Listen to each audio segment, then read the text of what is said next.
여러분 안녕하십니까. 지른책입니다. 여기는 망명방송입니다. 지피지기면 백전백성, 또 지피지기면 백전불태라고도 하죠. 예, 이 나를 알고 상대를 알면 100번 싸워도 위태롭지 않다, 이런 말입니다. 손자병법에 나오는 말이죠.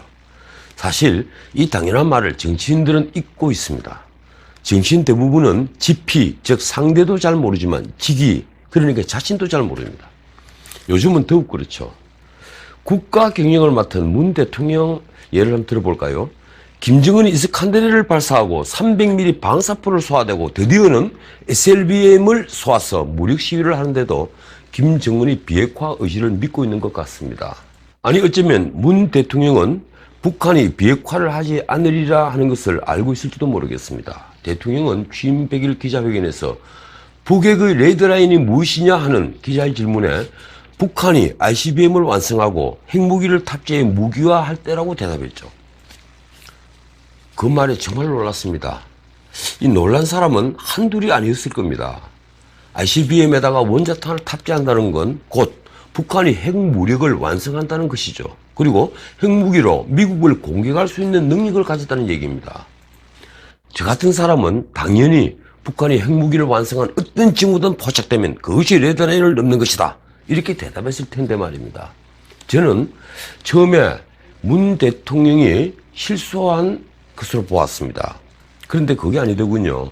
문 대통령은 모든 상황을 정확히 알고 있었습니다.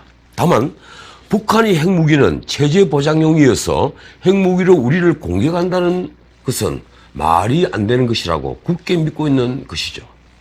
대통령의 북핵 레드라인이 그랬으니까 사실 김정은에게 우리 패를 다 보여준 것과 다를 바 없게 되었습니다. 김정은은 핵실험과 미사일 발사를 계속해서 마침내 문 대통령이 말한 레드라인을 넘었었습니다. 자, 일이 이렇게 되자 북핵 문제는 우리를 뺀 상태에서 미국과 북한 간의 문제가 되었습니다. 아직 작년 봄 도보다리 위에서 문 대통령이 김정은에게 무슨 말을 했는지 알려진 바는 없지만은 아마도 그때도 문 대통령은 북핵을 미국 간의 문제로 여겼을 겁니다. 그런데 그런 게 빌미가 됐는지 김정은은 이제 대놓고 미북 회담에서 문 대통령을 빠지라고 요구합니다. 오늘 아침 조선일보는 이런 북한의 태도를 또 하나 보도했습니다.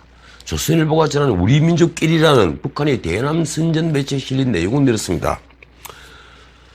얼마 전 미국을 행각한, 그러니까 다녀온, 이런 얘기입니다. 남조선 집권자가 미국산 무기 구매를 강박하는 상진의 요구를 받아 무는 비굴한 추태를 부렸다. 여기서 남조선 집권자는 당연히 문재인 대통령을 가리킵니다.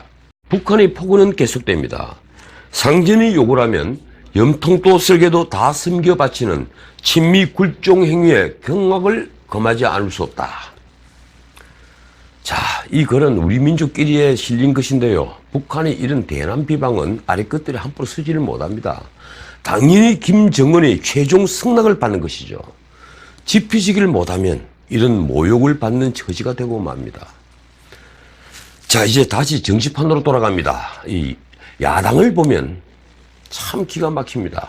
문재인 대통령의 독주에 제대로 대응조차 하지 못하다가 지금 조국이라는 한 사람 때문에 정권이 수렁에 빠지는 것처럼 보이자 이대로 가면 권력이 절로 올 줄 알고 있는 것만 같습니다. 정치가 참 쉬워 보여서 그런지 이제 정권을 되찾는 것도 여반장처럼, 즉 손바닥 뒤집듯 쉽게 느껴지는 모양입니다. 오늘 광화문에 나온 황교안 당대표와 나경원 원내대표의 얼굴에 웃음이 가득하더군요. 자신만만해 보였습니다. 제가 요합방송에서 국무회의에 모인 대통령과 총리, 부총리들이 활짝 웃는 모습을 두고 한 말씀 드렸죠. 그 자리에 국가수뇌부 얼굴에서 절박함을 못 느낀 때문이었습니다. 그런데 오늘 광화문 집회에 나온 야당의 살인탑도 절박함이라고는 전혀 보이지 않았습니다. 마찬가지였죠. 솔직히 지난번 광화문 집회 때도 황교안 대표든 나경원 원내대표든 똑같았습니다. 그들의 연설은 조리정연했고 나무랄 데가 전혀 없었습니다. 그런데 가장 필요한 절박함은 보이지 않았죠. 다시 말하자면 그 말씀을 듣는 청중에게 진정성이 전달되지 않는다는 말입니다. 그래서 다시 묻겠습니다. 정말 문재인 정부의 실정이 계속되면 정권을 되찾아올 수 있을까요? 과연 그럴까요? 그건 착각입니다. 제가 이런 말씀을 드리면 또 보수 통합을 얘기하는구나 라고 생각하시겠죠. 그건 아닙니다.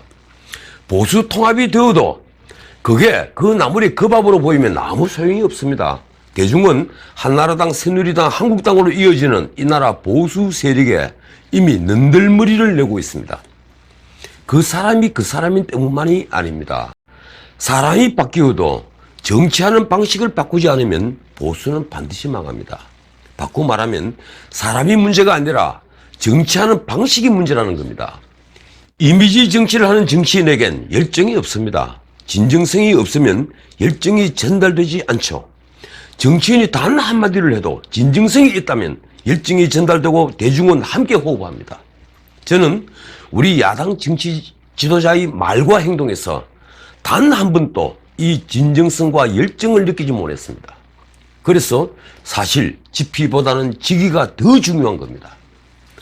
자, 오늘의 주제 여당의 문제입니다. 지금 우리는 조국 사태라는 태풍이 불고 있는 것을 지켜보고 있습니다. 조국은 왜 태풍이 되었을까요? 왜 대통령은 조국을 버리지 못했을까요? 왜 스스로 이 수렁에 빠져들어갔을까요? 제가 마침내 내린 결론은 바로 조국이 문 대통령은 물론 친문이 생각한 차기 주자였기 때문이라는 겁니다. 그리고 대통령은 아닐지 몰라도 친문 중에는 윤석열을 의중해둔 이들도 많았다고 저는 생각합니다. 일단은 두 사람의 이미지는 이 나라 진보 좌파 진영에서 보기에는 너무 좋았으니까 말입니다. 아마도 아무 일도 일어나지 않았다면 친문이 처음부터 염두에 두었던 조국이나 윤석열 중 누가 대권 후보가 되어도 보수는 완패할 수밖에 없었을 겁니다. 자, 이제 앞으로가 문제입니다. 조국이 후보가 된다면 그건 조국이 면죄부를 받았다는 얘기인데 그때 조국을 감당할 보수 쪽 후보가 있을까요? 윤석열이 조국을 처단하고 진보 세력 그 중에서도 핵심 친문의 지지를 얻어낸다면 그때는 더 황당한 일이 벌어질 겁니다. 아마도 친박 보수는 물론 비박 보수도 전혀 대항 세력 구실을 못할 겁니다. 2달 전 윤석열 총장, 조국 장관 후보자 간에 미묘한 얘기들이 흘러나온 건 이런 연유였을 겁니다. 당시 윤 총장이 조국 임명 반대의 뜻을 청와대에 전달했는데 그게 받아들여지지 않자 마침내 칼을 뽑았다는 얘기가 바다였죠.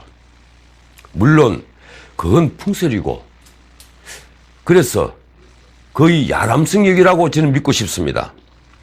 그런데 그런 풍문 직후 대통령의 말씀에 칼이 보이기 시작했습니다.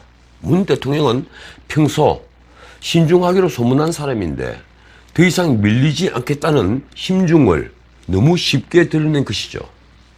흘러다닌 말이 낭설이 아니라면 아마도 문 대통령은 윤석열을 염두에 둔 친문 일부 세력에게 몹시 화가 났을 겁니다.